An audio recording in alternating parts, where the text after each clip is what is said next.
Bonsoir à tous.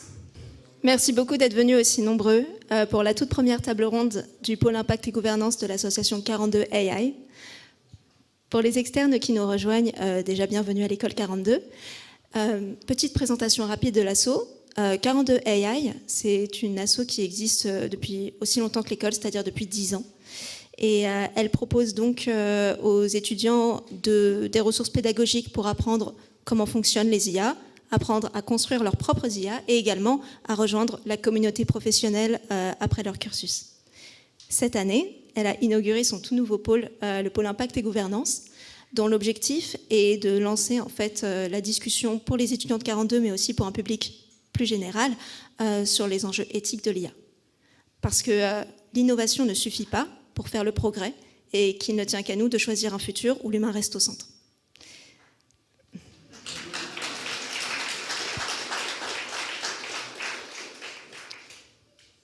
Pour cette toute première table ronde, nous avons donc des invités exceptionnels qui vont pouvoir nous parler d'un thème très introductif.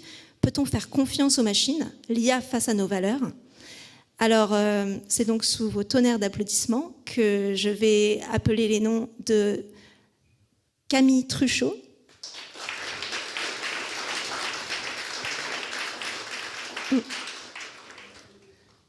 donc Camille Truchot qui est juriste et également avocate, juriste chez Théodo. Camille Truchot.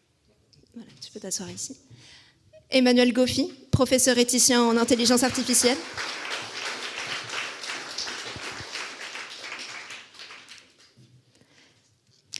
Monsieur Alain Garnier, fondateur de JamesPot.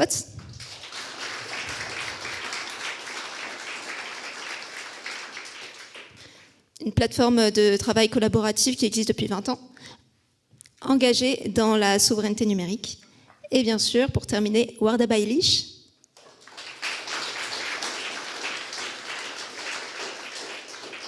conférencière, autrice, mais également consultante en stratégie de l'IA.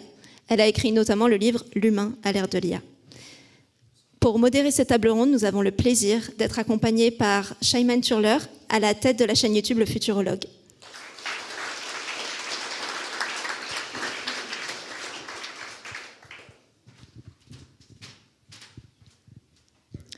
La table ronde devra durer environ 1 heure. Et ensuite, on pourra prendre vos questions pendant 20-30 minutes et après, nous aurons le plaisir de pouvoir échanger avec vous sur la magnifique terrasse du Dame au Grand. Je vous souhaite une très bonne soirée.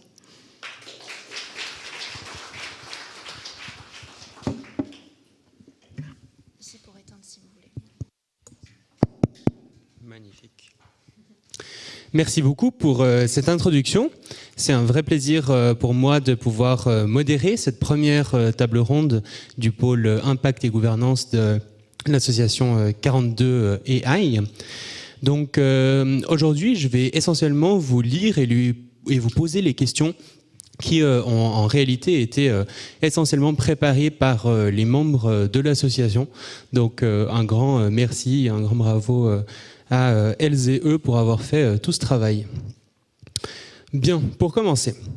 Selon un sondage OpinionWay pour le Centre pour la sécurité de l'IA, paru en avril 2026, 42% des Français souhaitent mettre en pause le développement de l'IA ou le ralentir fortement, contre seulement 8% qui souhaitent l'accélérer et 24% le poursuivre au rythme actuel.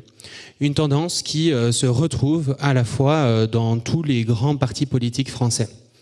Les Français sont 3 fois plus nombreux à penser que le développement de l'IA devrait être orienté avant tout vers la sécurité, les droits et l'éthique, 62%, plutôt que vers la performance et l'innovation, 21%. En clair, nous sommes pour la plupart inquiets. Et pourtant, le président Emmanuel Macron déclarait « Nous, en tant que Français, Européens, nous voulons accélérer au sommet pour l'action sur l'IA en février 2025. » La présidente de la Commission européenne, Ursula von der Leyen, de son côté, y appelait à faire de l'Europe l'un des continents leaders de l'IA et promettait de mobiliser 200 milliards d'euros d'investissement dans l'IA, dont 50 milliards d'euros de fonds publics, sans mentionner de conditionnalité en matière d'éthique ou de sécurité. Le 2 janvier 2026, 2 députés ont saisi le parquet de Paris pour dénoncer le détournement d'images de femmes déshabillées par des utilisateurs de Grok, l'IA d'Elon Musk. Pendant ce temps, nos dirigeants politiques semblent plutôt confiants. C'est une chose de faire confiance à une machine pour arranger la syntaxe d'un email. C'en est une autre de lui faire confiance pour sélectionner les actualités à montrer à un public donné ou pour assister les forces de l'ordre dans des procédures d'enquête ou judiciaires. L'automatisation par l'IA présente des avantages certains en termes de temps, de personnalisation des services et de charge de travail humaine, à condition qu'elle serve nos intérêts. Pour servir l'intérêt commun, il est essentiel de nous mettre d'accord sur les valeurs qu'elle doit respecter. Alors, quelles sont ces valeurs ? Sommes-nous d'accord avec les choix qui sont faits par nos représentants politiques et par les entreprises de la tech ? Comment leurs décisions s'articulent-elles avec justement les décisions de l'industrie de la tech ? Et les méthodes employées répondent-elles véritablement aux enjeux de l'IA aujourd'hui ? Afin d'en discuter, nous avons aujourd'hui le plaisir de recevoir 4 invités au profil varié. Camille Truchot, bonsoir. En plus d'être avocate et juriste chez Théodo, vous êtes également membre de l'association 42 AI et du Centre pour la sécurité de l'IA. Vous êtes très engagé dans les enjeux de gouvernance et de régulation de l'IA. Emmanuel Goffi, bonsoir. Vous êtes professeur éthicien en intelligence artificielle. Vous avez servi plus de 20 ans dans l'armée de l'air française. Vous comprenez donc l'importance de l'innovation technologique pour protéger les intérêts de la France. Alain Granier, bonsoir. Vous avez fait de la souveraineté numérique votre priorité. Votre entreprise Jamespot propose un environnement de travail collaboratif et collaboratif souverain. Et l'année dernière, vous avez fait l'acquisition de SafeBrain, qui offre aux entreprises des chatbots garantissant sécurité, souveraineté et anonymisation des données, et maintenant des agents IA avec les mêmes engagements. Finalement, Warda Bailish, bonsoir. Vous êtes conférencière, auteure, spécialisée dans les enjeux éthiques et de gouvernance de l'IA, présidente de Blaude, qui propose des solutions en stratégie de l'IA à Paris, mais aussi vice-présidente d'honneur du cluster digital Africa. Votre expérience vous offre donc une perspective unique sur ces problématiques à l'international. Pour commencer, je vous propose qu'on ouvre le premier thème de la soirée, le premier thème de cette table ronde, celui de la signification même du terme d'intelligence artificielle.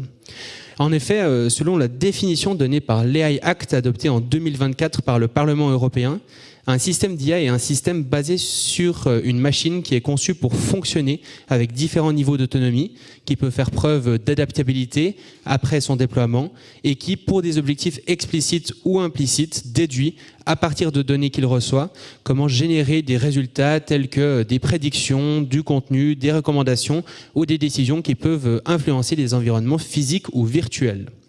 Concrètement, Emmanuel Goffi, en tant que philosophe, vous avez donc sûrement beaucoup de choses à dire ou à redire sur les définitions de l'intelligence et de l'intelligence artificielle. Pour vous, quelle est la signification du terme d'IA aujourd'hui ? Alors, il n'y a pas de signification, il y a une multiplicité de significations. Alors déjà, on ne parle plus d'IA aujourd'hui, on parle de système d'IA, c'est un petit peu différent, on n'est plus au cœur du système, on prend aussi tous les environnements, tout ce qui est les capteurs, les senseurs, les interfaces homme-machine, donc on a élargi très largement le champ. La définition qui est donnée là dans l'AI Act, elle est reprise de celle de l'OCDE. D'ailleurs, quelque chose qui est assez intéressant, quand vous allez regarder la définition de l'OCDE, la définition en français n'est pas la même qu'en anglais. Donc on s'aperçoit qu'en fait, il n'y a pas une définition, il y a des dizaines de définitions, parce que c'est normal, il y a des centaines, si ce n'est des milliers de systèmes d'IA différents, avec des vocations différentes, avec des utilisations différentes, des utilisateurs différents, dans des contextes différents. Et ça, c'est aussi un des problèmes d'aujourd'hui, quand on parle de l'IA, et moi j'entends très souvent d'ailleurs, c'est le mauvais usage de l'article défini, quand on dit l'IA fait ci ou j'ai fait ça avec l'IA, ça n'existe pas l'IA, il n'y a pas une IA, il y a des systèmes techniques qu'on appelle des systèmes d'intelligence artificielle qui sont variés. Et donc en fait, on a quasiment autant de définitions qu'on a d'acteurs, puisque d'une certaine manière, chaque acteur va trouver la définition qui l'arrange bien, que quand on regarde dans les institutions, les définitions, c'est un compromis. qui fait en sorte aussi qu'on ne contraigne pas trop les acteurs et donc qu'on ne les bloque pas dans les avancements. C'est ce qu'on a vu avec les AI Act clairement. Il y a eu tout un tas de discussions, en particulier parce que les systèmes d'IA génératifs sont apparus entre-temps et que donc ça a posé des problèmes. À titre personnel, je n'ai pas de définition de l'IA pour une raison qui est très simple, c'est que je considère que l'IA, en fait, ça n'existe pas. L'IA, c'est quelque chose qui a été inventé par un monsieur qui s'appelle John McCarthy en 1955. Il a pondu ça dans une volonté, et il l'explique lui-même, d'attirer des chercheurs et des fonds pour organiser la fameuse conférence de Dartmouth. Il aurait appelé ça des algorithmes simplement, on ne serait pas en train de se poser ce genre de questions parce qu'il n'y aurait pas le mot intelligence dedans. Donc en fait, c'est simplement quelque chose de symbolique, ça n'existe qu'au plan symbolique. Parce que quelqu'un, à un moment donné, s'est dit comment est-ce que je peux faire pour attirer des chercheurs, des réflexions, pour organiser une conférence.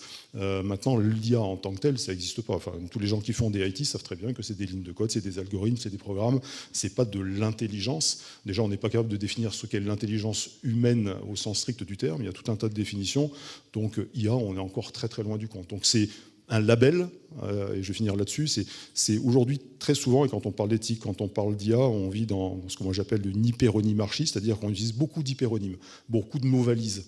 Donc on présente IA comme si c'était une évidence, sans expliquer aux gens que derrière ce syntagme, il y a une multitude de choses. Et donc on hyper simplifie parce qu'on n'a pas tous le temps d'aller chercher la définition de qu'est-ce que l'éthique, qu'est-ce qu'une IA, qu'est-ce que la confiance, etc., etc. Donc on est très facilement noyé dans ces discours-là. Alain Garnier, vous, de votre côté, vous êtes développeur depuis plus de 20 ans, ce qui vous donne justement une appréciation particulière de ce que peut faire une IA par rapport à un autre programme informatique ou même par rapport à un développeur. Alors, quand on demande directement la ChatGPT, il nous dit que l'IA ne pense pas, comme vous pouvez le voir sur les slides. Mais du coup, de votre côté, votre opinion, est-ce qu'on peut considérer que l'IA pense ou qu'elle est intelligente ? Est-ce que ça marche ? Non, voilà. Je n'ai pas le niveau d'intelligence pour allumer un micro, en fait. C'est pour un ingénieur, c'est un peu gênant. Mais justement, je vais faire un retour, non pas sur ma carrière, mais en fait, moi, il y a il y a à peu près 40 ans, j'étais à votre place. Moi, j'étais effectivement un développeur ingénieur qui a fait une école d'ingénieur. Et moi, ma quête, c'était justement de faire parler les machines. Donc, c'était vraiment cette question qu'on appelait déjà l'intelligence artificielle, qui avait effectivement été un truc marketing des années 50. Donc, moi, j'arrive dans les années... on va dire 80, on va dire. Hein. Voilà. Et j'essaye de faire ça aussi. Et pour faire une accélération sur ce qu'est l'IA, et d'un point de vue très concret, moi, à l'époque, j'ai codé des trucs d'IA. Ça a été même ma première boîte, hein, que j'ai lancée après en 95, qui s'appelait ARISEM, Artificial Intelligence and Semantics. Donc, on avait beaucoup d'ambition. Et à l'époque, la question de l'IA, c'était... le jour où les machines passeront le test de Turing. C'était ça le niveau à l'époque, c'est-à-dire le jour où des humains dans des conditions sociologiques posées ne feront pas de différence entre une machine, finalement, et un humain, qui lui répond dans un protocole défini. Le temps, à l'époque, ça n'arrivait pas. Et puis le temps est passé, et là, on a vécu une bascule.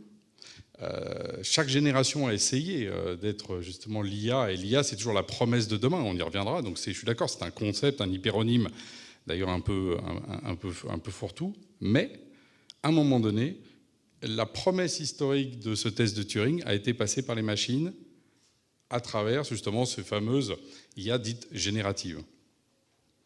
Et donc là, tout d'un coup, c'est quand même un basculement. C'est-à-dire que c'est comme si pendant des années on avait attendu un niveau de capacité et que tout d'un coup on l'obtient.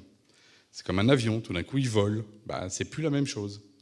Donc après on peut dire, en fait ça reste un avion, ça vole vite, pas vite, mais tout d'un coup il vole. Et on raconte le jour où il y a eu les avions qui ont volé, qu'on avait changé de catégorie.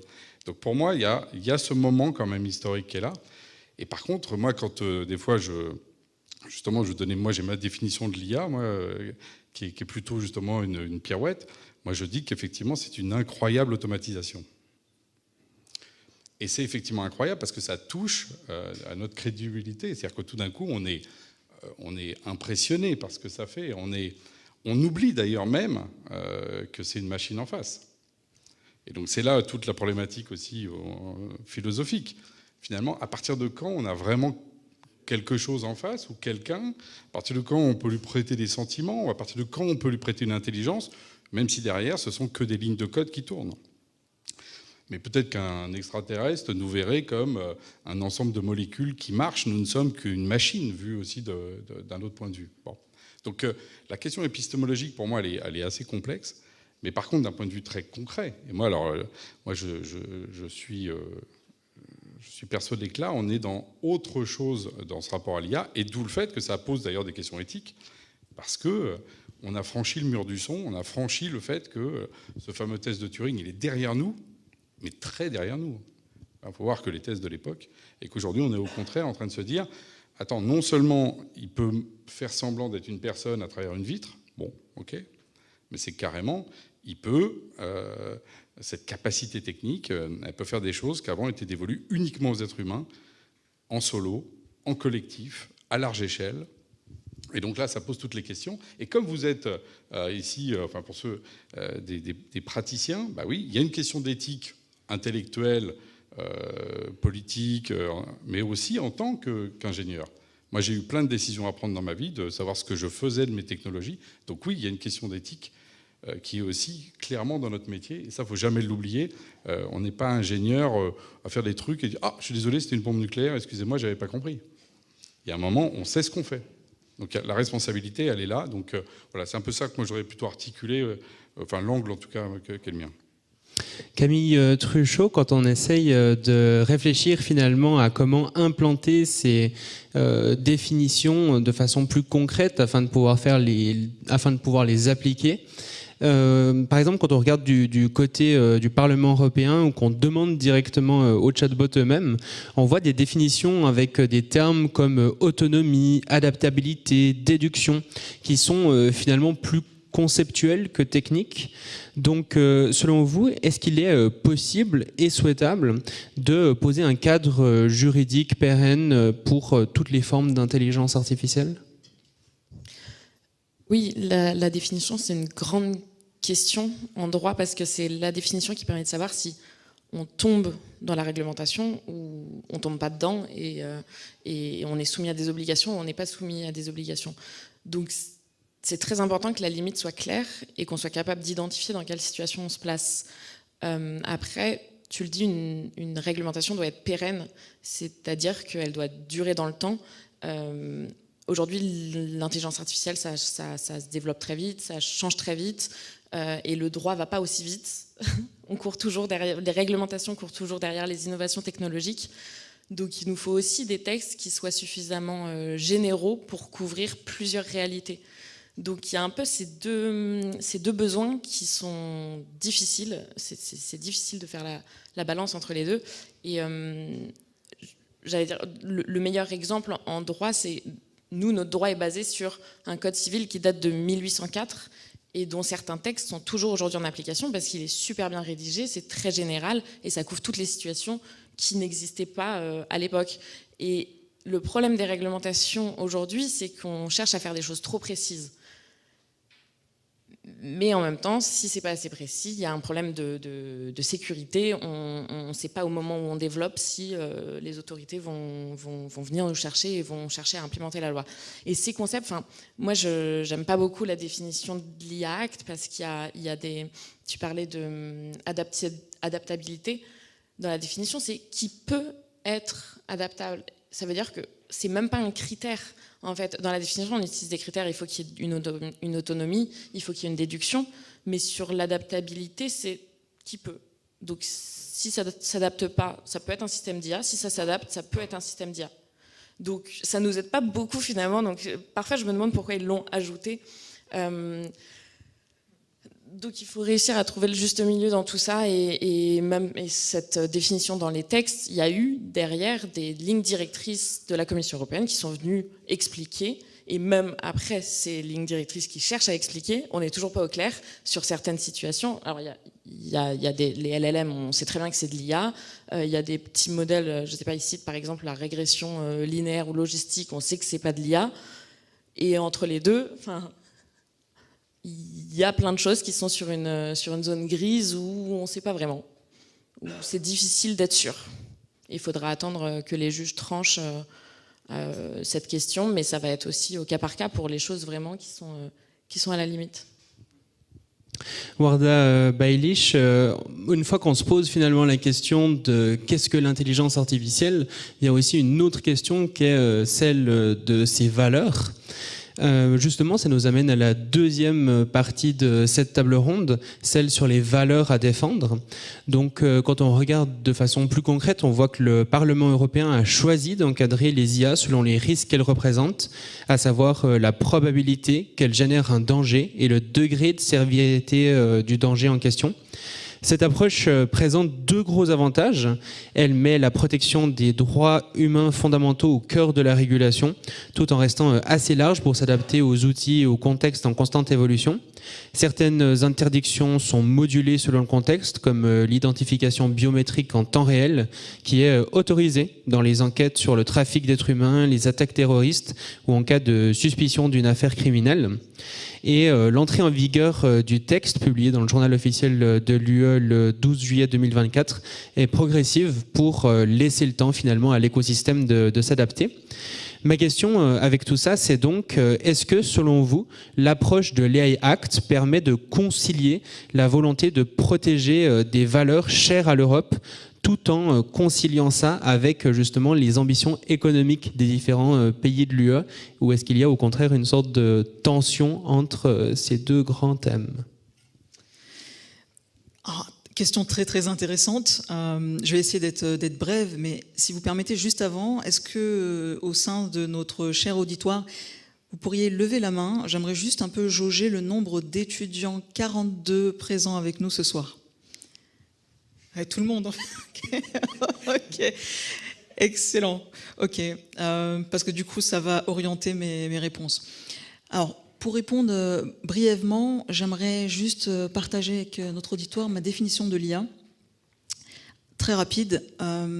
Qui dit intelligence artificielle selon moi, j'insiste selon moi, on parle effectivement d'intelligence, mais déjà au niveau humain, on ne sait pas la définir. On n'a pas encore compris tous les tenants aboutissants de notre cognitif.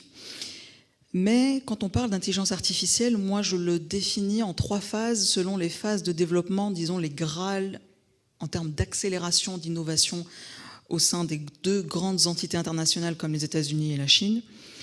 3 niveaux. Le premier, on le connaît tous, c'est l'IA étroite, autrement dit l'IA générative qu'on connaît. Donc l'objectif, c'est, en tout cas au début, l'objectif était de permettre une verticalisation de nos tâches. Donc de pouvoir reproduire les tâches humaines de manière très verticale, silotée, produire du texte, de l'audio, de la vidéo, etc. Néanmoins, aujourd'hui, on voit que le dernier modèle de Google permet de tout faire à la fois.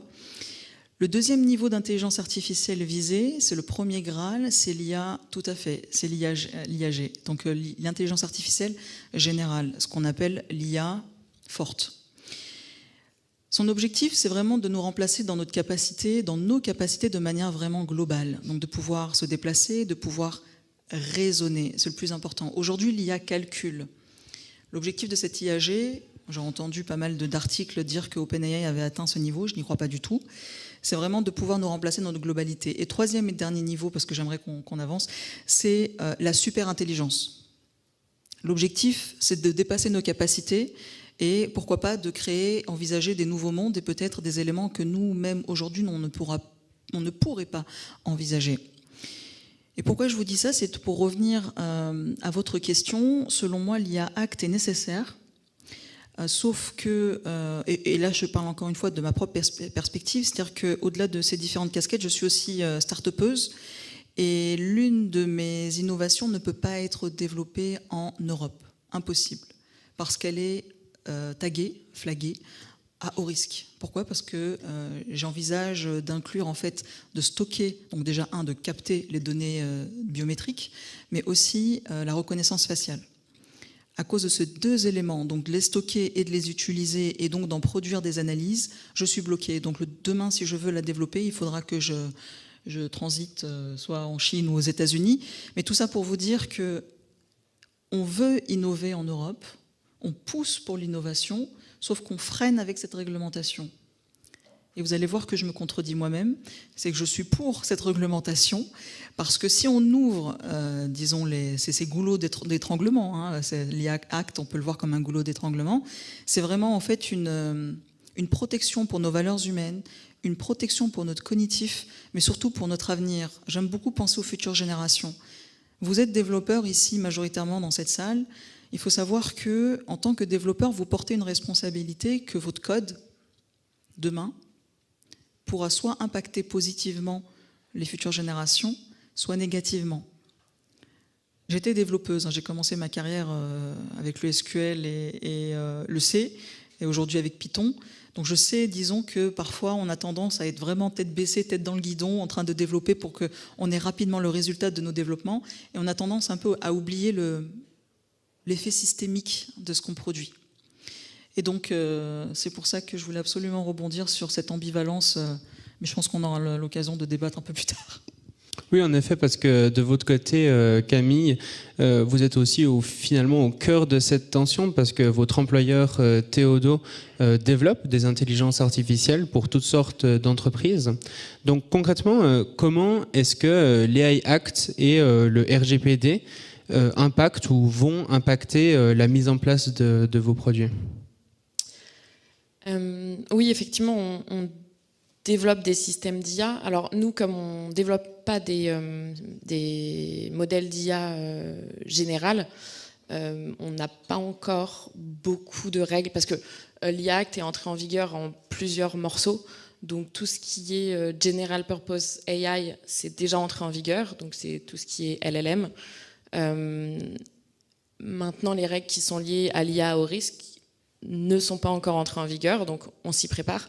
Donc on n'a pas aujourd'hui, ça n'a pas changé notre manière de travailler pour l'instant. On y réfléchit. En revanche, effectivement, il y a déjà eu le RGPD qui est entré en vigueur il y a quelques années, qui nous a forcé à réfléchir à tous nos usages de la donnée personnelle et à cartographier ces usages, à chercher les risques dans ces usages.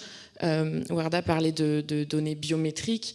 C'est maintenant des usages auxquels on fait très très attention parce que c'est considéré comme très sensible.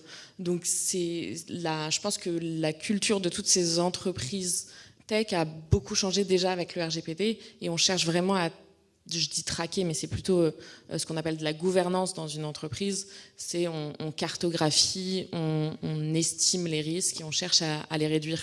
Donc on a fait ça pour la donnée et là on cherche à le mettre en place pour les systèmes d'IA et les conséquences qu'il peut y avoir. Et Emmanuel Goffi, de votre côté, est-ce que vous percevez aussi une forme de tension entre la régulation et l'innovation, ou au contraire, est-ce que vous voyez ça comme une façon peut-être d'orienter l'innovation dans un sens positif ? Quel est votre point de vue sur le sujet ? Alors, je pense qu'il y a une tension et je pense que la majorité des acteurs trouvent qu'il y a une tension. C'est pour ça qu'on est en plein omnibus européen là pour réviser un petit peu parce qu'il y a une pression qui a été faite de la part des Américains, mais pas simplement des Américains, déjà en interne européen, la plupart des entreprises disaient la norme c'est bien, mais trop de normes ça tue l'innovation, ça pose un problème. Donc moi ce que je pense techniquement c'est pas très très grave, mais en tout cas le constat est fait qu'effectivement il y a une tension. Pour moi la tension elle vient d'une chose qui me paraît très très importante, c'est que les gens qui pensent les questions d'éthique aujourd'hui à l'Union européenne sont des gens qui ne maîtrisent pas le sujet de l'éthique. Donc ce sont des gens qui vendent des valeurs. Moi, quand on parle de valeurs européennes, je pose la question, si vous êtes capable de me définir les valeurs de l'Europe, moi je vous dis bravo. Je ne suis pas convaincu que la France ait les mêmes valeurs que l'Italie, qui aurait les mêmes valeurs que la Hongrie, qui aurait Donc, les valeurs de l'Europe, déjà, moi je dis, ok, déjà quand on rentre là-dedans, on sait qu'on ne va pas très très loin. Donc quand on dit on va fonder des réflexions sur les valeurs de l'Europe, quand on ne sait pas ce que sont les valeurs de l'Europe, ça me paraît un peu tendu. Et puis ensuite, quand on parle de valeurs, alors qu'on sait très bien que l'Union européenne, l'hyper-normalisation qu'elle est en train de mettre en place, c'est pour entrer dans un système hyper compétitif. Tout à l'heure, tu as parlé des deux grands blocs, américains et chinois. On ne peut pas être en compétition avec eux, on n'a pas les moyens, on n'a pas la technologie, on n'a pas les ressources, bref. Donc le seul moyen de rentrer dans la course à l'IA, c'est la norme, ce que sait très bien faire l'Europe. D'accord ? Sauf qu'on a vendu un petit peu du rêve, ça c'est mon analyse personnelle, en parlant de valeurs, en essayant de se positionner sur quelque chose d'axiologique, alors qu'en fait, comme tout le monde, on va chercher du fric. Parce que finalement, l'horizon éthique de l'ensemble des acteurs, c'est toujours le même, c'est le bénéfice. Il y a très peu d'acteurs aujourd'hui qui cherchent véritablement quelque chose qui consiste à dire, alors une IA qui serait bénéfique pour l'humanité, on revient à la question de quelle IA, pour quelle humanité, qu'est-ce que ça veut dire bénéfique, tout ça est très relatif. Donc la plupart du temps, les acteurs, ils vont chercher des bénéfices. Et ce qu'on ne veut pas comprendre au sein de l'Union européenne, c'est que les entreprises, elles vont chercher des bénéfices. Et donc on leur a vendu tout un tas de trucs, ce qu'on appelle des valeurs. Je ne sais plus qui parlait tout à l'heure des recommandations sur l'IA de confiance en 2019. C'est assez intéressant de regarder tout ça parce que ça part sur des postulats qui sont assez éthérés sur le fait que les sociétés se bâtissent sur la confiance. Donc c'est un postulat qui est fort mais qui n'est pas forcément vrai, qu'il faut des valeurs. On n'est pas capable de vraiment définir les valeurs, on n'est pas capable de définir les exigences. Tout à l'heure tu le disais effectivement, une fois qu'on a une définition, après on va la décliner. Ensuite on va aller par exemple dans les standardisations. Moi j'ai bossé avec Huawei sur ISO, sur Sensenelec, on retrouve des définitions, on inclut des nouveaux mots dans les définitions qu'il faut eux-mêmes définir. Donc je pense que le problème qu'on a, c'est qu'on a essayé de vendre du rêve en disant on va fonder une réflexion sur les valeurs, plutôt que de dire on va faire comme tout le monde, on va chercher de l'argent. C'est ça l'idée. Quand on parle de souveraineté, c'est le même sujet. C'est comment on arrive à encapsuler son marché, comment on arrive à maintenir d'une certaine manière un précaré et éviter que les autres rentrent dedans. Donc je pense qu'on y revient.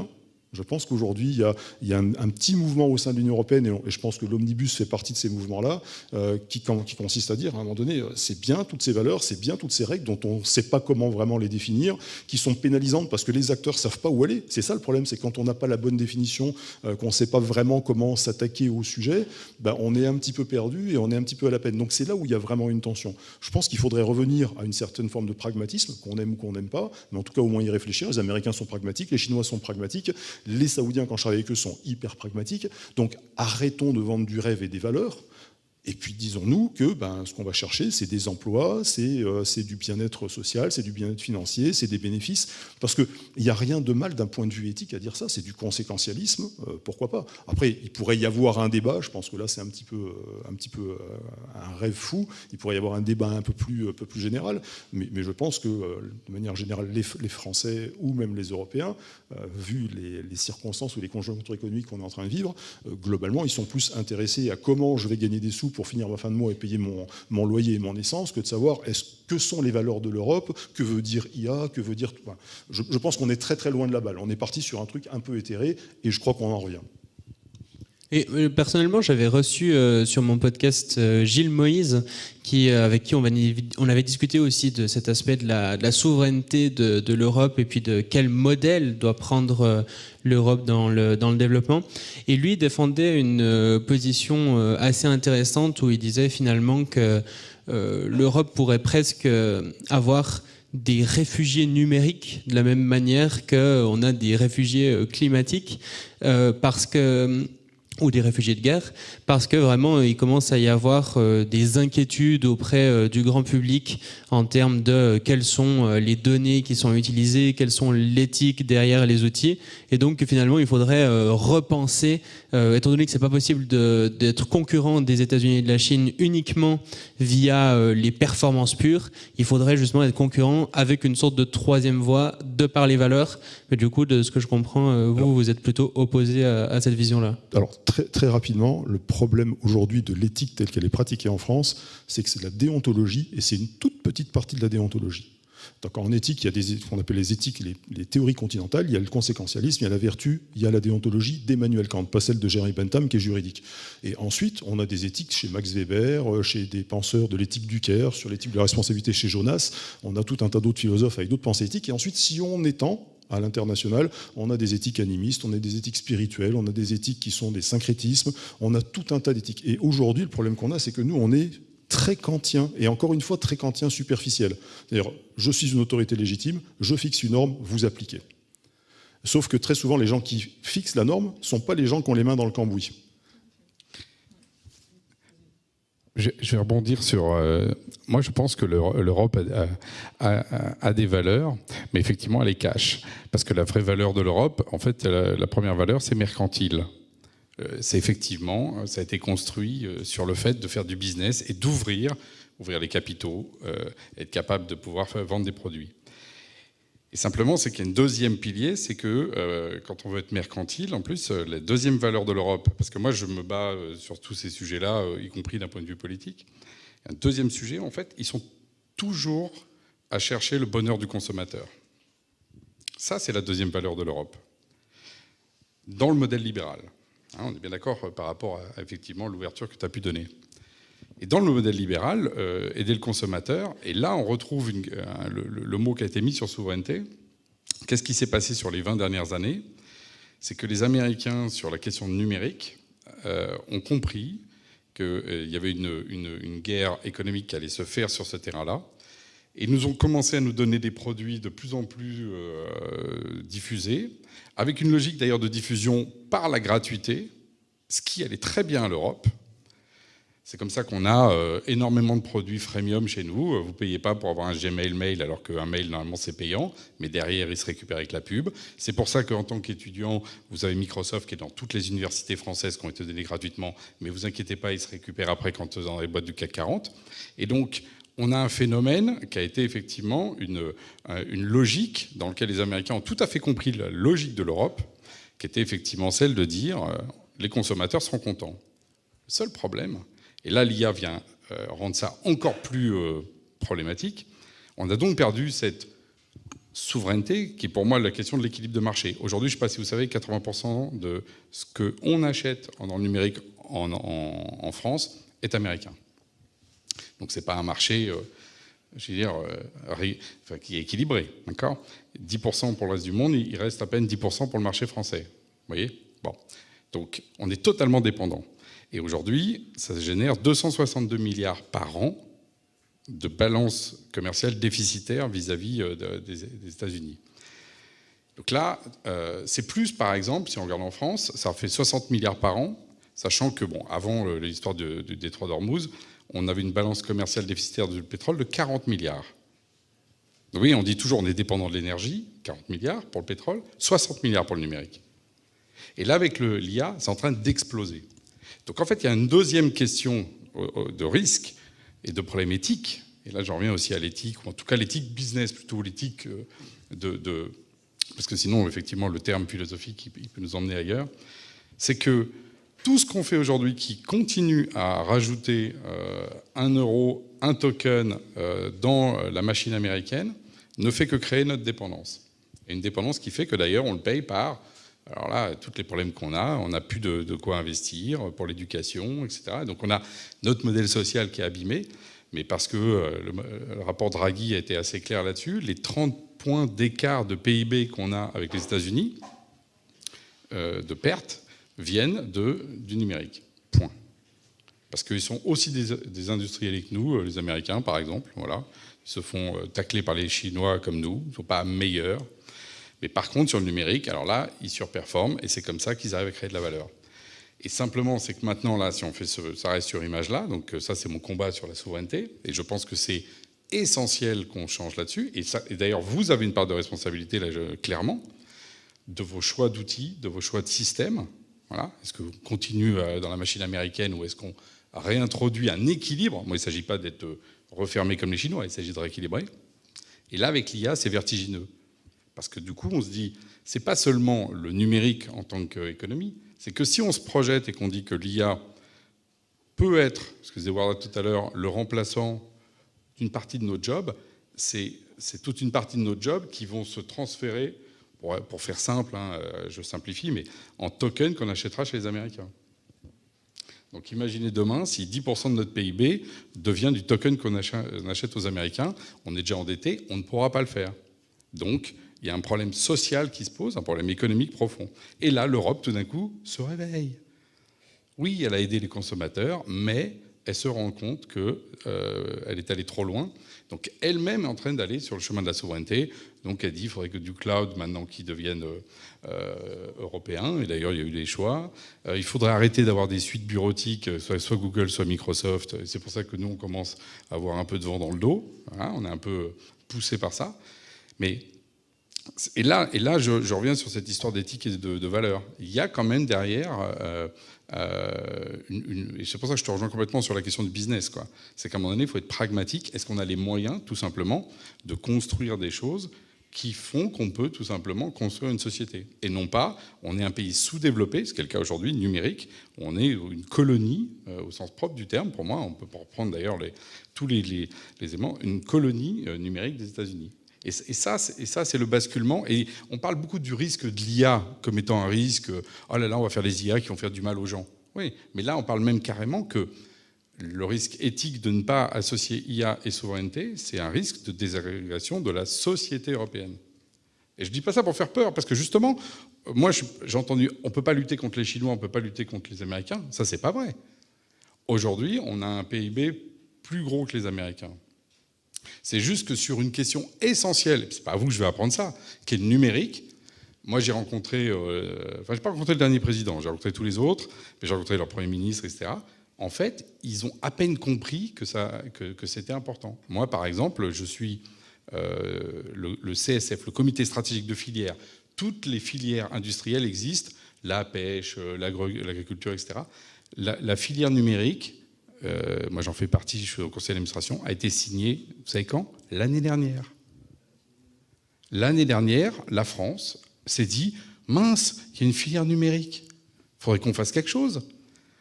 24 milliards aujourd'hui, ça pèse en France. La pêche, c'est 4 milliards. Mais on parle de la pêche, c'est plus important. Un ministre de la pêche est plus important qu'un ministre du numérique aujourd'hui. Vous voyez ? Donc, on est... En fait, vous êtes, j'imagine comme moi, dans le numérique, ça vous paraît une évidence. Moi, ce que je peux vous dire, c'est que, en fait, politiquement et sociologiquement, on n'a pas encore basculé dans la société numérique, alors que vous allez aux US. Alors là, par contre, les présidents, ils ont bien compris que c'était l'alpha et l'oméga du futur. Et moi, c'est là où il y a vraiment une grande différence. J'aimerais juste rebondir rapidement, si tu permets. Justement, j'allais dire, ça nous amène à la troisième partie, qui concerne justement l'impact finalement qu'on peut avoir à l'international. Et est-ce qu'il y a une tension aussi d'un point de vue international ? Est-ce qu'à force de trop parler d'éthique ou de réglementation, on peut prendre du retard ? J'imagine que ça correspond assez bien à la suite. Oui, tout à fait. Donc je prends note parce qu'il y a pas mal de choses que j'aimerais dire. Mais brièvement, alors, je suis convaincue qu'on peut innover en pensant valeur. On peut innover mieux que les Américains et mieux que les Chinois, mais c'est un changement de mindset. Qu'est-ce qui nous dit qu'il n'y aurait pas un Elon Musk, le futur Elon Musk dans cette salle ici ? On est d'accord ? On est d'accord. Et j'ai entendu une femme, si je ne me trompe pas. Ah, pitié, non. Ah, c'est dommage. Alors, entendez par Elon Musk, non pas effectivement le degré de folie avec tout ce qui est Neuralink et tout ce qu'on peut entendre, mais dans le sens où je suis assez fou pour croire que je peux changer le monde, assez fou pour croire que je peux avoir une innovation dans mon petit cerveau, mais qui peut apporter beaucoup de bénéfices à redéfinir, mais beaucoup de bénéfices pour l'humanité et les futures générations. Ce n'est pas... Ah oui, c'est pour ça que j'ai dit voilà, c'est plutôt dans ce sens-là et pas le côté un peu transhumaniste, je pense que ça sera un autre débat. Donc, mettre en exergue qu'il y a un espoir, que l'Europe peut apporter quelque chose de nouveau et de différent par rapport aux autres continents. Et pour revenir au sujet de la gouvernance, j'ai participé au premier dialogue international sur la gouvernance de l'IA, il y a à peine, même pas 2 mois, au sein de l'UNESCO, l'ITU et l'ONU. Et sincèrement, de ce que j'ai entendu, les différents tours de table, on a tous les mêmes problématiques, peu importe le continent. Des personnes des États-Unis, que ce soit des personnes au niveau de l'Inde, des certains pays au niveau Afrique, l'enjeu éthique, l'enjeu humain revient sur la table. On ne parle plus aujourd'hui de est-ce qu'on peut avoir un enjeu capitaliste, donc c'est-à-dire avec effectivement un enjeu économique. Oui, il faut qu'on crée des emplois. Oui, il faut qu'on soit positionné au niveau de l'échiquier international économiquement solide.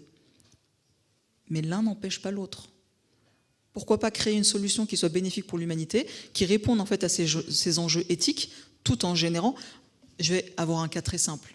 La première personne dans le monde qui arrive à développer une solution qui détecte les deepfakes à plus de 95% est le roi du monde.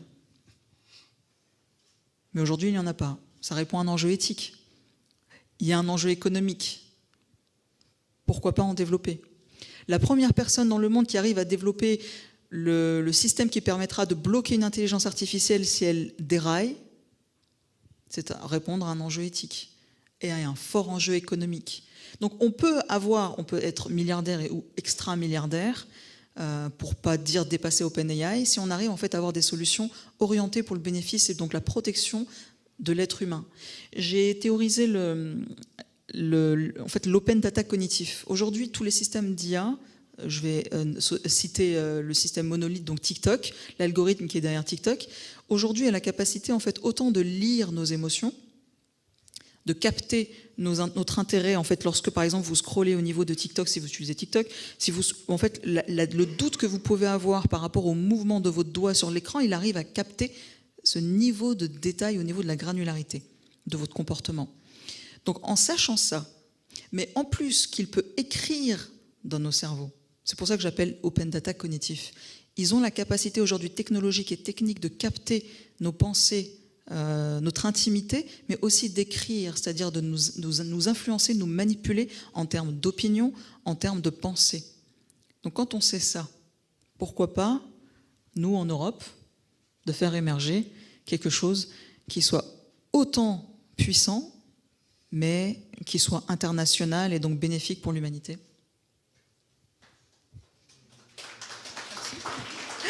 Merci beaucoup, merci.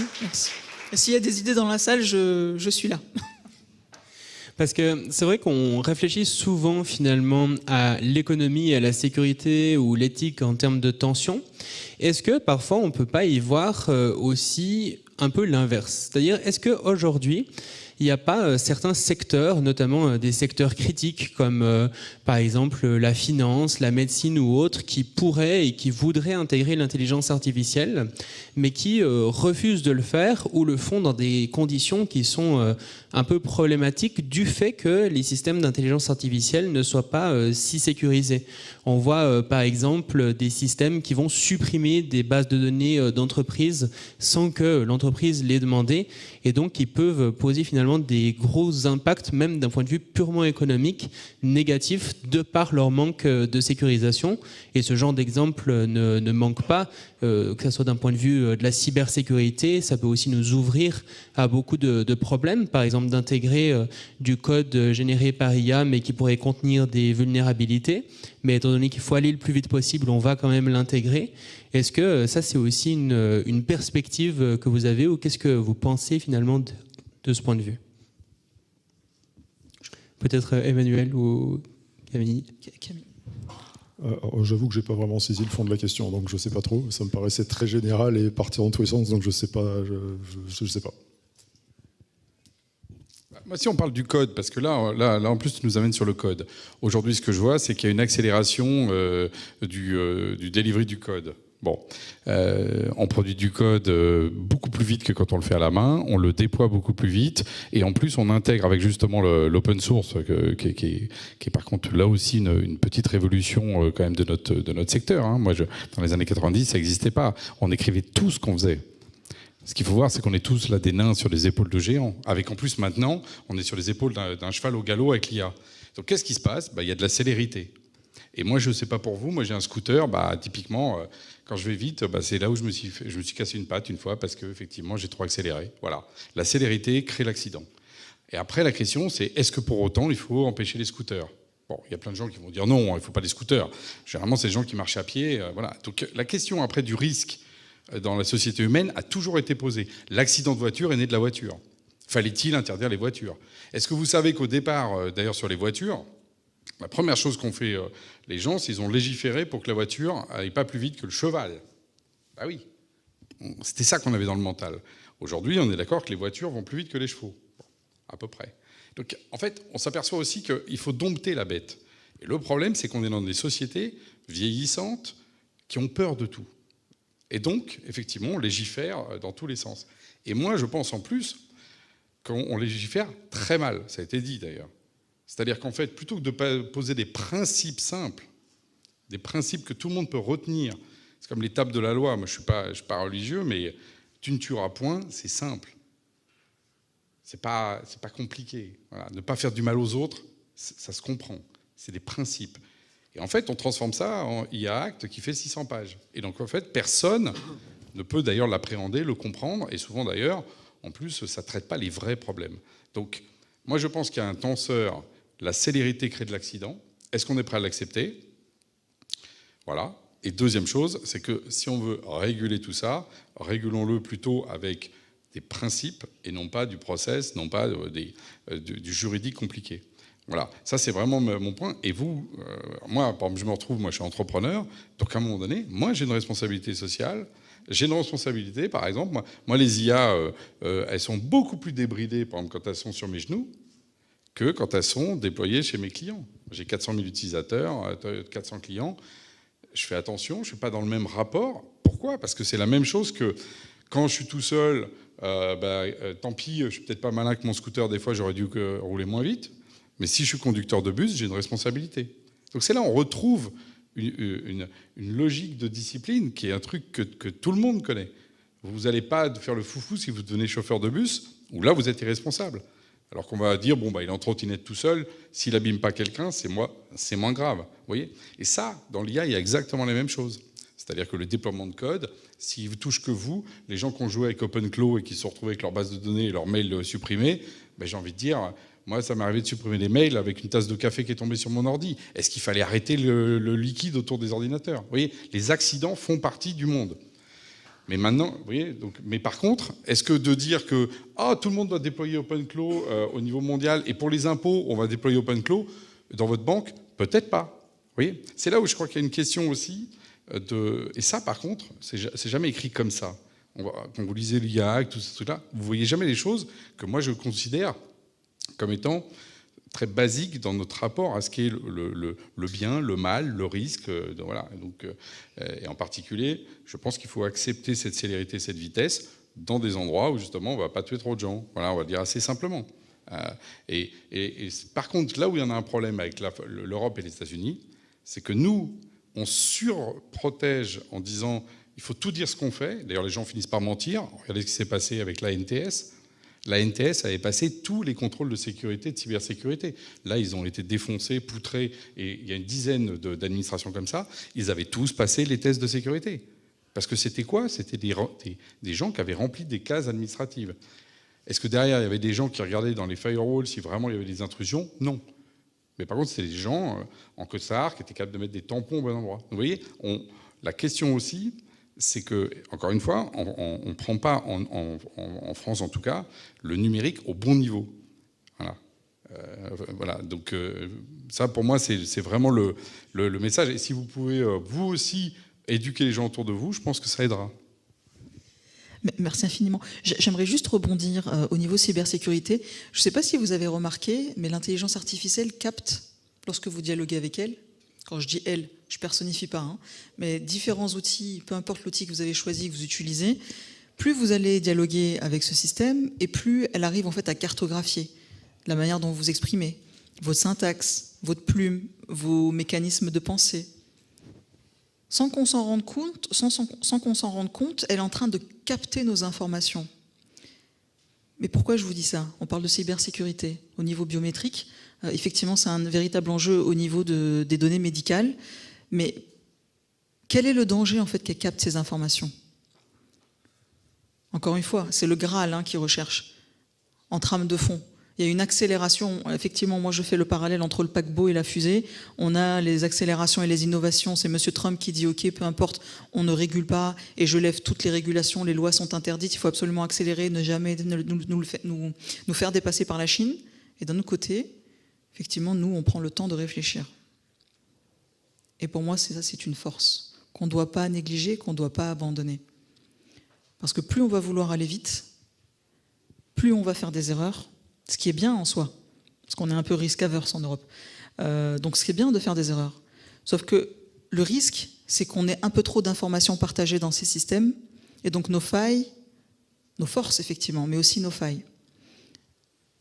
Donc faire attention à ce vol de data, ce vol de masse de nos data, qui demain peut nous être préjudiciable.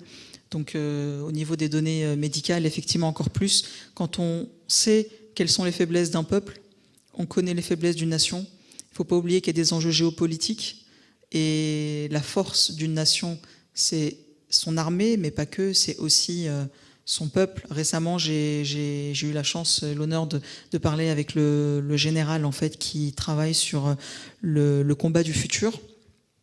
et c'est l'une des problématiques, c'est la guerre cognitive. Et d'après lui, c'est l'une des guerres les plus difficiles à gérer, à répondre. Donc, parmi vous, si vous êtes des bons développeurs et peut-être des bons hackers, n'hésitez pas à prendre à bras-le-corps ce sujet parce qu'on manque cruellement de personnes bien orientées, bien câblées à travers le monde pour pouvoir comprendre en fait ces différents enjeux géopolitiques. Camille, est-ce que vous avez une réaction générale à tout ça ? Oui, j'allais réagir à ce qu'Alain disait effectivement, il ne faut pas tout réglementer, il ne faut pas mal le faire. Après, je voulais juste préciser qu'en IA, en IA et de manière générale autour de la technologie, on parle beaucoup de la réglementation européenne, parce que c'est vrai qu'on est très fort là-dedans. Mais aujourd'hui, la Chine a aussi adopté des réglementations autour de l'IA. Les États-Unis aussi le font. Donc, personne n'est effectivement insensible au risque et ils le réglementent différemment. Peut-être que ça freine moins certaines innovations, mais il y a cette question qui se pose à tous les niveaux. Et on parle de célérité parce qu'effectivement, on est un peu rentré on est clairement rentré dans une course entre entreprises, mais surtout course entre États. Et la question, c'est comment... je pense que quand on parle individuellement, et c'était le sondage au tout début, les individus majoritairement préféreraient ralentir parce que ça fait peur. Mais personne ne ralentit. Et comment on fait pour sortir de cette course et comment on casse cette dynamique ? Il n'y a pas vraiment de solution. Là encore, il faudrait fixer des règles, il faudrait des accords. S'il y a des accords entre États, il faudrait se faire confiance sur le respect des accords, ou alors être capable d'aller vérifier ce que font les autres si on ne se fait pas confiance. Et en fait, c'est un problème, je ne vais pas dire un problème sans solution, parce qu'on peut toujours imaginer des solutions, mais c'est un gros problème. Donc on est dans une course, il y a ces enjeux géopolitiques et économiques dont on n'arrive pas à sortir, même si je pense que sur tous les continents, on est d'accord sur le risque ou sur les valeurs qu'on veut mettre dans l'IA et qu'on n'arrive pas à le faire aujourd'hui. Pour terminer, j'aimerais vous poser la question de fin, histoire d'élargir un petit peu le champ du sujet de cette table ronde, en commençant par Emmanuel. Si je vous dis IA dans 5 ans, vous dites ? Je dis que c'est triste, parce que ça veut dire qu'on se projette avec l'IA comme c'était une évidence. Moi, j'ai pas envie de penser l'IA dans 5 ans, j'ai envie de savoir ce qui se passe aujourd'hui, et j'aimerais pouvoir penser un monde qui serait un peu différent que celui qu'on nous promet aujourd'hui. Donc moi, j'ai pas envie de penser l'IA dans 5 ans, c'est de la futurologie, on peut tout dire, il y aura certainement des gens qui auront raison et des gens qui auront tort à terme. L'IA dans 5 ans, j'en sais rien, ça peut aller très vite. Peut-être que l'IA dans 1 an, ça sera quelque chose qui sera obsolète parce qu'il y aura une nouvelle technologie qui aura émergé, on n'en sait strictement rien. Moi, je trouve que quand on part sur cette logique de qu'est-ce qui va se passer dans 5 ans avec l'IA, c'est qu'on accepte une espèce de destin qui nous est figé, c'est bim, vous avez l'IA, maintenant démerdez-vous avec et voyons ce qui se passe dans 5 ans. Moi, j'ai pas envie de ça. Moi, au quotidien, et c'est ce que je fais au quotidien quand je travaille sur les questions d'éthique, quand j'enseigne en école d'ingé, mon travail, c'est de dire aux gens, pensez aujourd'hui. Moi, demain, j'en sais rien. Tout à l'heure, on a parlé de responsabilité. Ma responsabilité vis-à-vis de l'avenir, il y a tout un débat, je ne sais pas s'il y en a qui aiment la philo, mais sur Ange Jonas, sur le principe, l'impératif de responsabilité vis-à-vis du futur, il y a tout un débat. Moi, je ne sais pas ce que veulent les futures générations. Moi, je ne sais pas ce que voudront mes petits-enfants. Donc je ne peux pas me projeter, je peux projeter mes désirs, mes fantasmes, le monde que moi je rêve d'avoir. Mais peut-être que dans 2-3 générations, les gens sont super contents qu'il n'y ait plus d'arbres, qu'il n'y ait plus d'oiseaux et de vivre leur monde médié par des écrans. J'en sais strictement rien. Donc je peux me vieux-coniser en disant moi je détiens une vérité parce qu'avant c'était mieux et je vais vous expliquer comment l'avenir doit être partant de ce que moi je pense.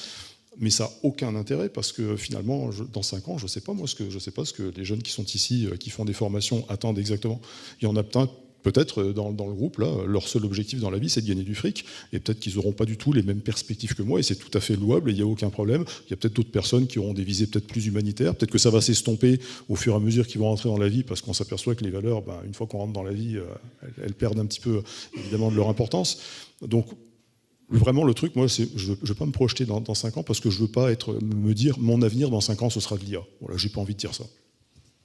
Warda ? Une IA sage. Ouais, disons que c'est un peu la vision remplie, comblée d'espoir pour encourager notre auditoire ici. Et j'espère De manière très transversale, c'est vraiment ma vision humaniste. C'est-à-dire que, par contre, moi, j'aime beaucoup effectivement la vision et les perspectives, donc l'angle d'Emmanuel. Moi, je suis plutôt côté... je suis, parce que je suis de formation ingénieur Polytech, donc je suis très, effectivement, aujourd'hui, mais j'aime aussi voir le futur, pouvoir l'anticiper, parce qu'effectivement, j'ai cette vision stratégique. Donc je dois, dans mon cerveau, avoir cette vision 5, 10, 15 ans et de pouvoir l'adapter, parce qu'aujourd'hui, ce n'est pas réel. Hein. Dans 6 mois, on a déjà des nouvelles technologies qui émergent. Donc de pouvoir en fait mixer et de pouvoir en fait anticiper ces enjeux. Donc quand on pose la question IA dans 5 ans, quand je dis sage, c'est que j'imagine effectivement embarquer dans des robots. On a l'Internet des objets qui transitent autour de nous, dans tous les objets autour de nous. Mais plus que ça, c'est potentiellement une nouvelle civilisation. J'ai échangé avec mes confrères et consoeurs avant la table ronde. Si on pousse notre monde au niveau dystopique, j'envisage un changement de classe sociale. Donc on n'est plus dans une fracture numérique uniquement, mais dans une fracture anthropologique. Et si on pousse notre monde côté utopique, j'espère, de pouvoir, en fait, encore une fois, avoir une IA sage. Camille ? Juste avant cette table ronde, tu nous racontais que tu avais vu en Chine des enfants qui jouaient avec des ours en peluche, qui intégraient des modèles d'IA. Et la première chose que je me suis dit, c'est ok, donc ces enfants vont grandir avec l'IA intégrée dans leur vie, ça va leur paraître normal. Là où nous, peut-être aujourd'hui, ça nous paraît normal d'avoir un téléphone toujours dans la main. Et il y a quelques jours, j'étais à la campagne et je voyais une vieille cabine téléphonique et je disais à la personne à côté de qui j'étais, tu te souviens de cette époque quand les gens n'avaient pas de portable et ils allaient dans cette cabine pour téléphoner? Alors, moi, j'étais enfant, donc je ne l'ai pas fait, mais je me souviens qu'il y avait beaucoup de cabines dans la rue. Mais en fait, il y a cette question de perspective de ce qui nous paraît normal aujourd'hui, n'est pas forcément pour tout le monde, et les enfants qui vont grandir vont trouver l'IA dans leur vie totalement normale, alors que nous, on s'extasie encore quand Claude fait notre job à notre place. La question qu'il faut se poser, c'est... Moi, je pense qu'il faut se poser la question de quelle est la société qu'on veut demain, et je crois il y avait une audition il y a quelques jours d'Arthur Mensch qui disait qu'effectivement, la société va beaucoup changer, d'un point de vue, bien sûr, emploi, d'un point de vue dépendance internationale, et il faut commencer à se poser les questions maintenant de qu'est-ce qu'on veut voir dans 5 ans, parce que l'IA va transformer beaucoup de choses dans notre société, en bien, en mal, les deux, certainement. Et il faut vraiment, il faut se poser cette question. Et je pense je pense qu'il faut penser à l'avenir. On peut pas penser juste au présent. Et finalement, Alain. C'est vrai que moi, je suis justement, je suis partagé entre d'un côté de ne pas être un futurologue, c'est-à-dire je pense qu'on arrive dans un moment qui est tellement dans l'incertitude que de dire ce qui va se passer à 5 ans, c'est quasi sûr de dire des choses qui seront sans doute des contre-vérités. Mais à l'inverse, je pense que de la même façon qu'à un moment donné, on a dominé le rapport à l'énergie, au physique, au déplacement, et que ça a été, regardez ce que ça a changé la société radicalement. C'est que tout d'un coup, on pouvait déplacer les objets, on pouvait... Et bien là, en fait, on vient de faire le même gap sur la question de notre rapport à notre humanité, la conscience, l'émotion, tout ça. Et de la même façon qu'une voiture, ça n'a pas beaucoup d'émotions par rapport à un cheval, n'empêche que ça a changé la structure sociétale intégralement, et que là, on vient juste d'enclencher le tout début de ça, il y a 3 ans. Donc dites-vous que c'était hier. Donc en fait, on a tout à construire. Et que par contre, je pense que, et ça c'est très profond dans l'humain, je pense qu'on cherche à s'extraire de justement ce rapport physique, on cherche à être pas seul dans l'univers, et que la solitude est peut-être une des choses qui nous fait le plus peur, et que quelque part les machines nous renvoient à ne jamais être seuls. Donc on ira vers ça.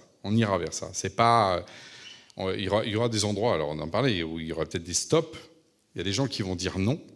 Il y a des gens qui vont dire ça je ne veux pas. Il y a des gens qui vont, c'est quoi ton néologisme, se vieux-coniser, comme c'est ça le terme. Donc qui vont dire, voilà. Moi j'ai connu mon grand-père à un moment donné, quand j'étais sur l'ordinateur, il a dit oh toi t'es sur ton radar, et lui il voulait pas faire ça.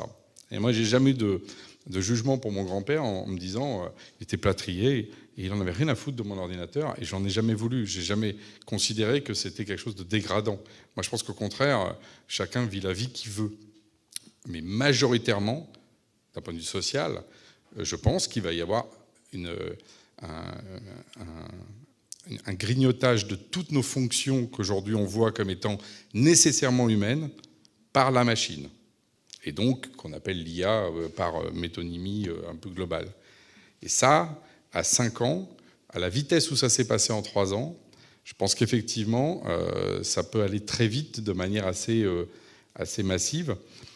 On le voit déjà dans les courbes de qui on embauche, comment ça se passe, comment les boîtes s'organisent. Sachant qu'on n'est pas passé dans un autre système que le système capitaliste, je rappelle, à ma connaissance.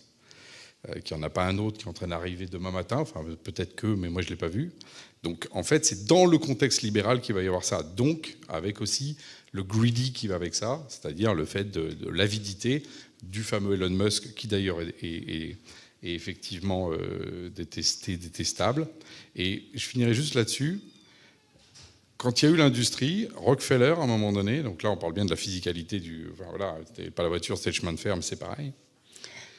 Quand il a atteint 3,7% du PIB américain de l'époque, là on s'est dit ça suffit. Le mec, il avait fabriqué une armée, il tuait des gens d'ailleurs quand on le faisait chier. C'était devenu quelqu'un qui était plus socialement acceptable, la personne la plus riche sur Terre. Et là, ils ont mis en place le démantèlement. Ça, ils ont découpé, etc. Ben, vous savez quoi, Elon Musk, c'est pour ça que j'ai appris cette info, dépassera ses 3,7 en juin s'il fait son IPO là, qu'il a prévu, son introduction en bourse de son truc. Donc moi, ce que je dis aussi, c'est qu'il y a toujours des forces de contre-action. C'est-à-dire que face à la monstruosité de l'IA, la monstruosité du capitalisme qui dégrade la planète, etc., à un moment donné, il y a une corde de rappel. Et peut-être que si historiquement, en tout cas, il y a quelque chose de similaire, on arrive peut-être au moment où la corde de rappel va se mettre en place pour éviter que, justement, il n'y ait que des monstres qui s'emparent de l'IA. Parce que ce qu'on a besoin, c'est d'IA, mais fait par des gens qui ont justement plutôt des intentions pures et non pas juste des intentions mercantiles ou destructrices. Voilà. Un grand merci pour vos réponses. On va donc pouvoir passer à une quinzaine de minutes d'échange avec la salle. Si vous avez des questions, levez la main et on viendra.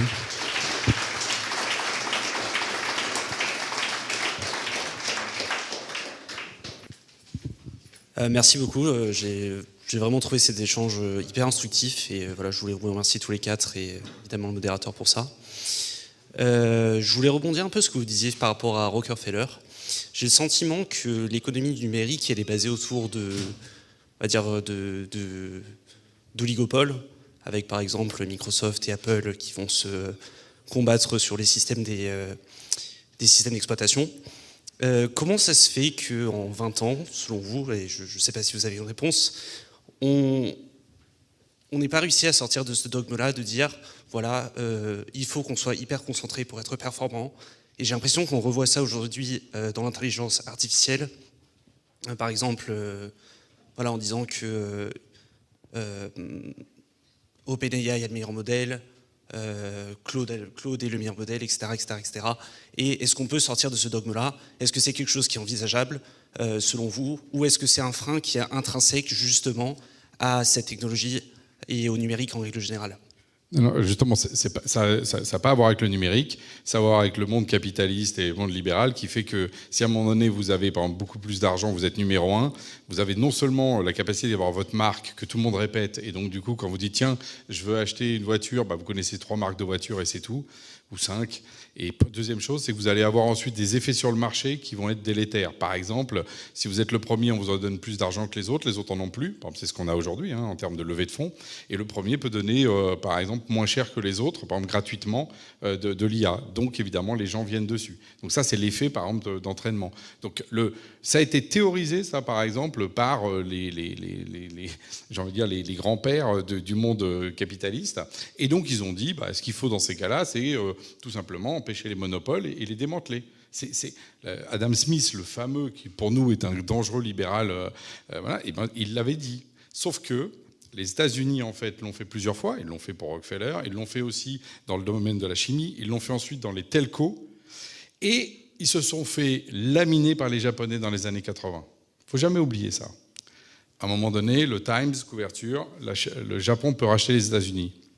Humiliation complète. Les bagnoles, les ordis. Les Américains, ils ont pris la première fenêtre qui venait derrière, qui était celle du numérique, et là, ils se sont dit, là, ce coup-ci, on ne se refera pas avoir. Donc, en fait, la doxa interne américaine, encore plus avec les problèmes, justement, chinois en face, et puis avec un espèce d'impérialisme qui est revenu, se sont dit, mais on ne va pas être à nouveau à démanteler nos champions, on va niquer le monde. Alors, c'est détestable, c'est problématique, c'est tout ce qu'on veut, mais c'est ça qui se passe. Et là, leurs autorités de régulation sont très claires là-dessus, et même en Europe, parce que moi j'ai discuté avec ce qu'on appelle la DG Comp qui fait ça, on a la même logique en Europe. On a aujourd'hui des problèmes de concentration dans l'Europe, dans certains endroits, et quand on dit à la DG Comp, ça pose des problèmes même dans le numérique chez nous. Ouais, mais vous comprenez, le problème c'est que face aux autres gros, on ne peut pas. Donc le problème c'est qu'à partir du moment où les grands continents ne font pas le ménage chez eux, ça perdure. Et là, on a dépassé le stade, sauf que, d'où ce que j'ai dit en finale, je pense qu'à un moment donné, ce n'est pas tenable. Ce n'est pas tenable qu'une seule entreprise, finalement, monopolise le monde, même s'il y a des dystopies qui nous racontent ça. Il y a des cordes de rappel. Mais voilà pourquoi, en fait, ils n'ont pas mis en place ce qu'ils devraient faire normalement, c'est-à-dire démanteler Microsoft, Google, et puis demain, peut-être OpenAI. Ils l'ont effectivement pas fait, malgré effectivement les faits. Si vous regardez leur texte de loi, ils devraient démanteler Microsoft depuis à peu près une vingtaine d'années. Voilà. Mais l'explication sociologique ou politique, elle est là. D'autres questions dans le public ?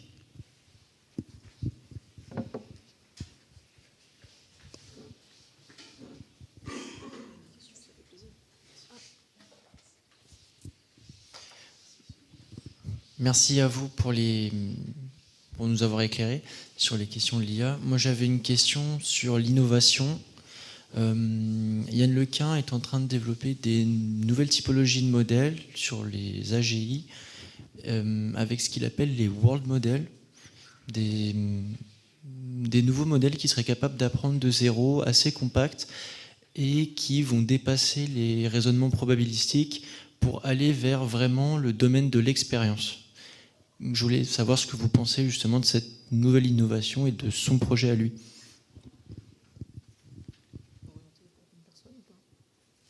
Personne n'a d'avis sur la question ? Oui, tout à fait. En fait, je trouve ça intéressant. Pourquoi ? Parce que ça prend en compte les différents paramètres en fait, d'un contexte donné. Et ça permet en fait, du coup, d'être plus proche de la réalité et de pouvoir s'adapter automatiquement. Je ne sais pas si vous avez un peu suivi en fait, quel est le fonctionnement en fait, de ce world model, mais disons qu'il se rapproche de notre réalité et il s'adapte.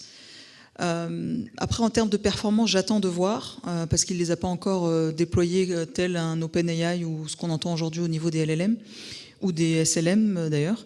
Donc j'attends de voir en termes de performance, mais ça a l'air prometteur. Et sachant que ça vient de Yann Lequin, je pense que voilà, il est bien placé, ancien directeur au niveau méta, donc je pense qu'il est bien positionné pour nous faire honneur et nous proposer une solution qui soit assez, disons, pertinente et performante. D'autres questions dans le public ? Oui, bonsoir, merci. Je comprends que vous êtes beaucoup dans des entreprises, mais est-ce qu'on pourrait voir la place de l'open source dans votre débat ?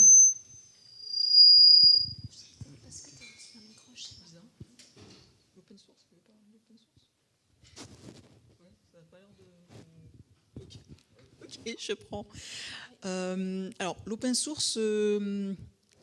C'est vrai, bon là, effectivement, on était plutôt orienté gouvernance. Bon, c'est vrai qu'on n'a pas abordé le sujet d'open source, mais c'est vraiment en fait ce qui va permettre aujourd'hui de, disons, autant d'améliorer la collaboration au niveau interplanétaire et de pouvoir potentiellement être la solution en fait à ces mastodontes, clairement les GAFAM et on en passe, et aussi les OpenAI, etc.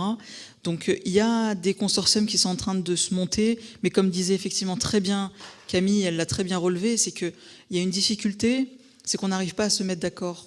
En termes de valeurs, quelles sont ces valeurs? Effectivement, Emmanuel également l'a cité. S'il y a une erreur demain qui viendrait intervenir, qui serait le responsable? Très peu veulent porter la responsabilité.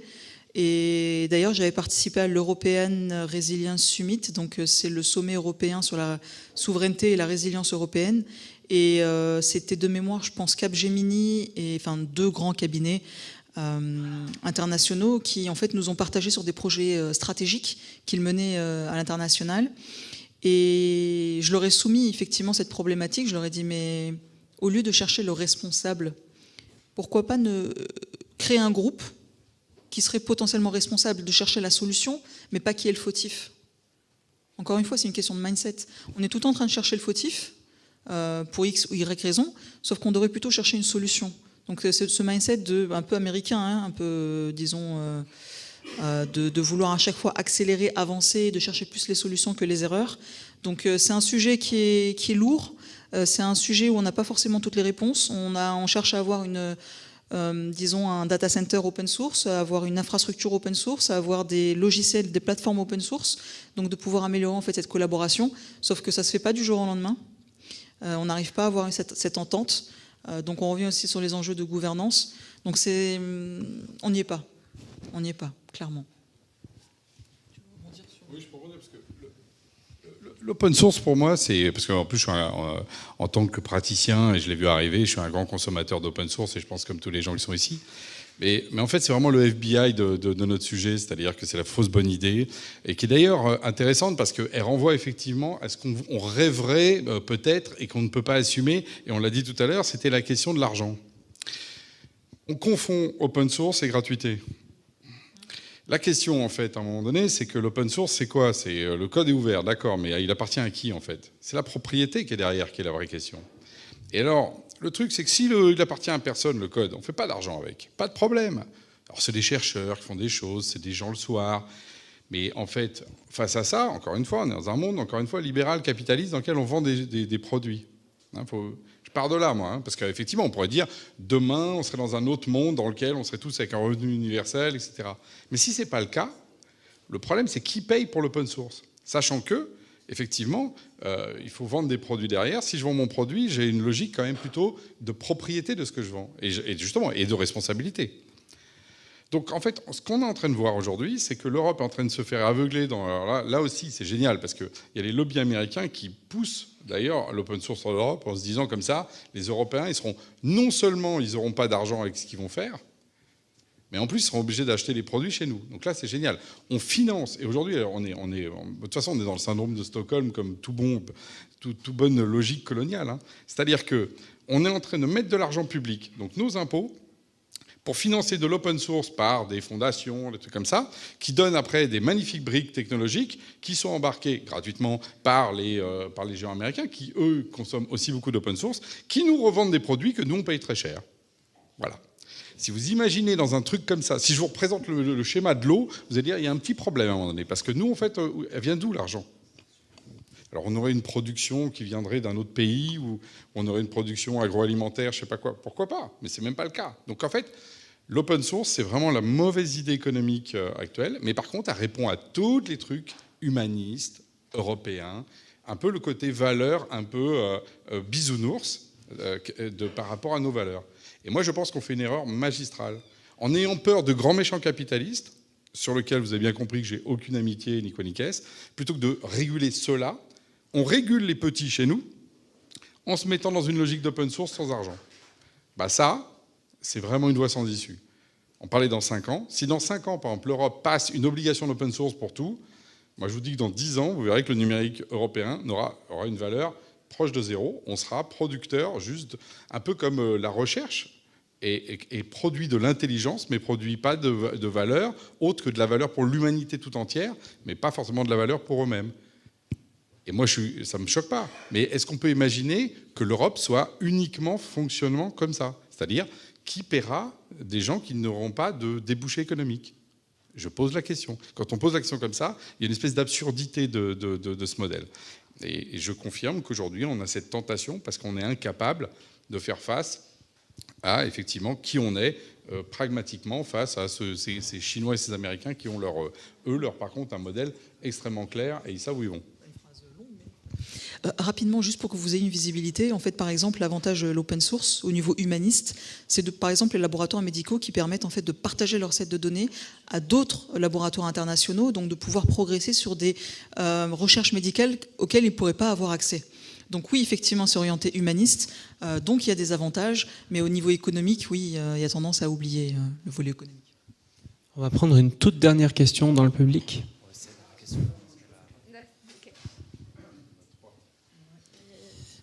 Oui, excusez-moi, ma question est la suivante. Je travaille dans une association qui fait de la recherche dans différents types de couches de technologie, passant du hardware jusqu'au digital.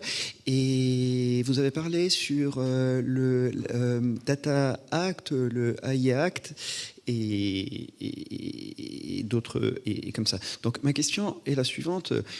Étant un citoyen dans l'Union européenne, parfois on se fait voler des données biométriques ou des données tout court.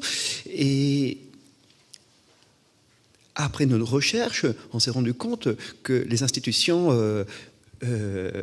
oui, ils présentent ces documents comme le RGPD et autres, mais les grandes entreprises s'en passent. Je veux dire, et étant un citoyen, on se sent impuissant, frustré contre des grandes entreprises qui vont s'en passer de ces directives.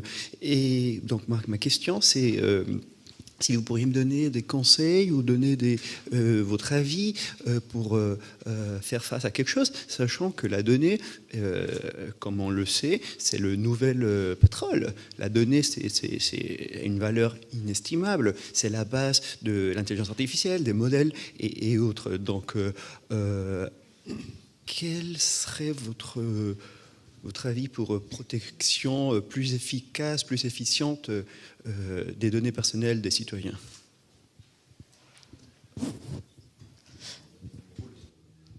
Effectivement, la donnée est le nouveau pétrole et c'est aussi depuis quelques années où il se passe beaucoup de choses sur les réseaux sociaux et sur Internet.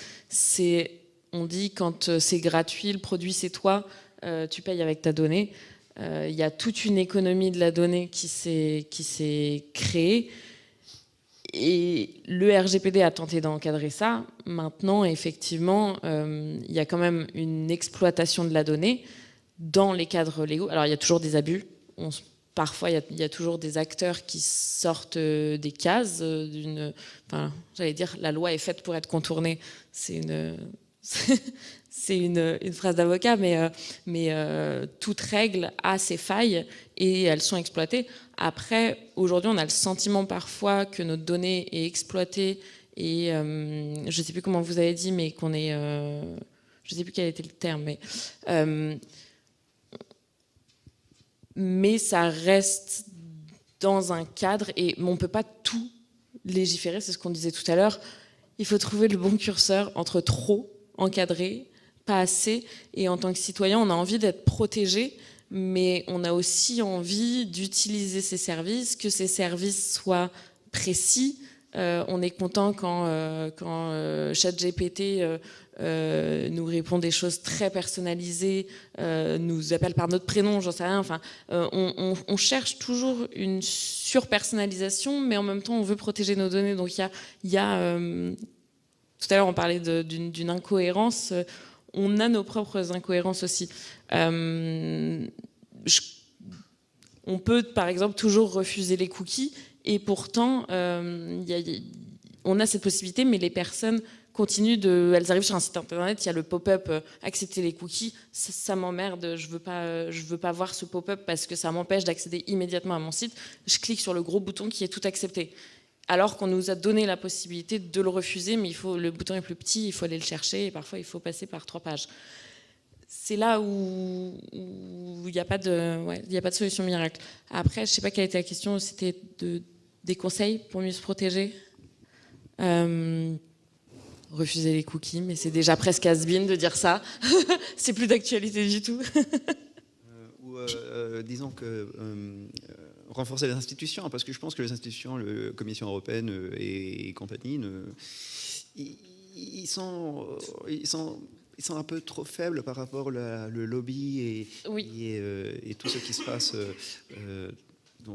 Et surtout, conflit d'intérêts. Tout va trop vite. Tout va trop vite. La réglementation, l'IA Act, il a été proposé en 2021. Il n'est toujours pas complètement entré en vigueur. Donc, en fait, le droit peut pas suivre aussi rapidement et il peut pas tout couvrir, malheureusement. Mais ça prend du temps. Je vais me permettre un conseil très simple, hyper simple. Arrêtez de déporter la responsabilité. Et ça rejoint ce que tu viens de dire. Il faut arrêter de dire c'est l'Union européenne qui ne fait pas, c'est les big tech qui sont méchants, on me vole mes données. La majorité d'entre nous, on partage nos données sans même se poser de questions. Le problème, c'est vraiment, très souvent, on va chercher la responsabilité chez les autres parce que c'est très confortable, parce qu'on est un petit peu feignant, puis qu'on a envie de se dire que nous, on a raison et que nous, on sait. Je vais être un peu vulgaire, on fait de la merde au quotidien sur le digital. Donc il faut arrêter de penser que les autres vont régler nos problèmes. Si aujourd'hui on scrolle comme des malades, c'est pas parce qu'il y a des méchants qui ont inventé le scroll, c'est parce que nous, psychologiquement, on est addict à ce genre de trucs et qu'ils savent qu'il y a une addiction. D'accord ? Donc on va jouer sur des failles psychologiques ou des failles sociologiques des individus. Donc tant qu'on sera toujours dans cette logique de dire « Ah, mais trouvez-moi une solution, ah, mais vous êtes les méchants, vous me volez mes données, vous faites mal les choses », et comme tu le disais, en acceptant malgré tout les cookies, puis vraiment en réfléchissant pas à ce qu'on marque et à toutes les informations, toutes les données qu'on partage sans même y réfléchir, et c'est naturel, c'est pas un problème, hein, c'est pas un jugement de valeur, c'est simplement un constat, c'est que tant qu'on continuera à s'attendre à ce que les autres nous offrent des solutions à nos problèmes, on sera dans l'erreur parce que, comme l'a dit Camille, dans tout cas, il n'y a pas de système qui soit parfait. Il y aura toujours des failles, il y aura toujours des gens, même chez les avocats, qui sont payés pour trouver les failles des systèmes ou les failles des réglementations. Et donc la question, c'est soit, en tant qu'individu, en tant qu'utilisateur, je me prends en main et j'arrête de faire n'importe quoi. Et puis après, effectivement, je peux m'appuyer sur des réglementations parce qu'elles sont là, elles existent. Mais si on continue à s'imaginer que les autres vont trouver des solutions générales, un petit peu des one size fit all pour tout le monde sur la gestion des données, on va dans le mur. Moi, je pense qu'il y a un vrai problème aujourd'hui quand on parle, en particulier sur les questions d'éthique, on est toujours en train de faire porter le blâme sur les pouvoirs publics, sur les entreprises, sur les machins. Il n'y a personne qui dit « ouais, mais moi, quelles sont mes pratiques à moi au quotidien ?» Voilà. Qu'est-ce que je fais de bien, qu'est-ce que je fais de mal ? Est-ce que d'une certaine manière, je ne suis pas responsable de ce qui m'arrive dans mes propres choix, dans mon utilisation ? Moi, en cours, quand les étudiants me disent il faut arrêter l'IA, la consommation environnementale, tatati, je dis ok, dégagez tous vos ordinateurs, arrêtez d'utiliser ChatGPT, débarrassez-vous de tout ça, allez-y les kikis, foncez. Plutôt que d'attendre et de dire les autres sont tous des salopards parce qu'on est dans un monde capitaliste qui exploite le pauvre monde, arrêtez de vous faire exploiter. Utilisez votre cerveau, mettez-vous sur on, sortez de la caverne de Platon, regardez la lumière, essayez de voir la réalité, prenez des décisions et arrêtez de chialer. En fait, c'est ça l'idée, c'est arrêter de déporter la responsabilité sur les autres.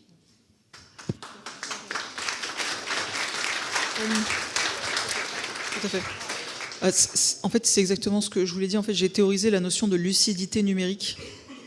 À partir du moment, en fait, un collectif est fort à partir du moment où les individus sont forts individuellement.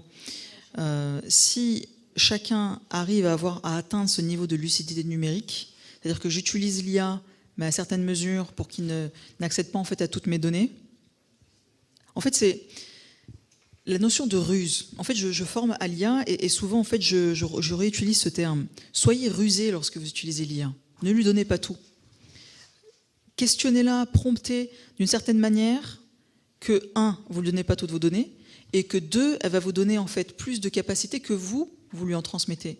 C'est-à-dire que vous êtes en train de l'enrichir à chaque fois que vous êtes en train de dialoguer avec ces systèmes IA. Trouvez le moyen d'être assez rusé pour capter le maximum d'informations et de connaissances de votre côté, au lieu de tout transmettre de manière souvent intentionnelle en fait, ou pas.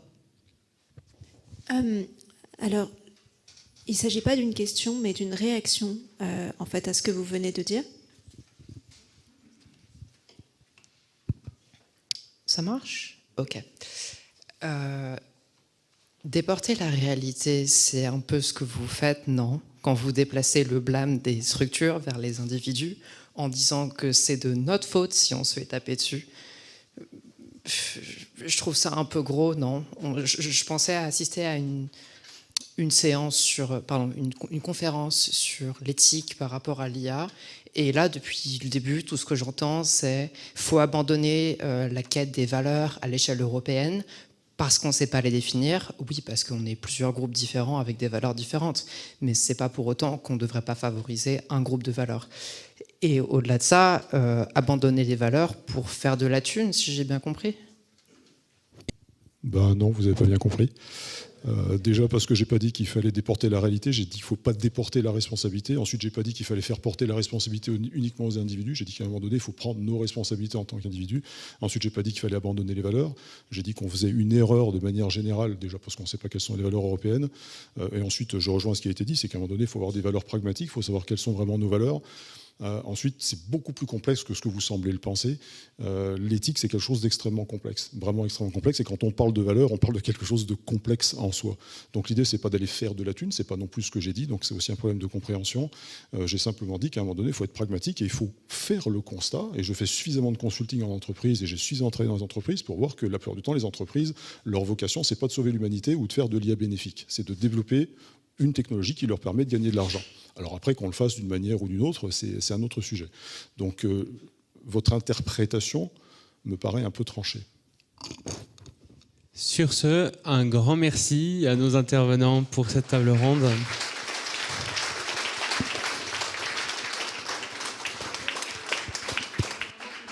Et je tiens aussi à chaleureusement remercier l'association 42 AI et notamment le pôle Impact et Gouvernance qui a aidé à préparer et organiser cette table ronde, la première d'un long cycle, on l'espère.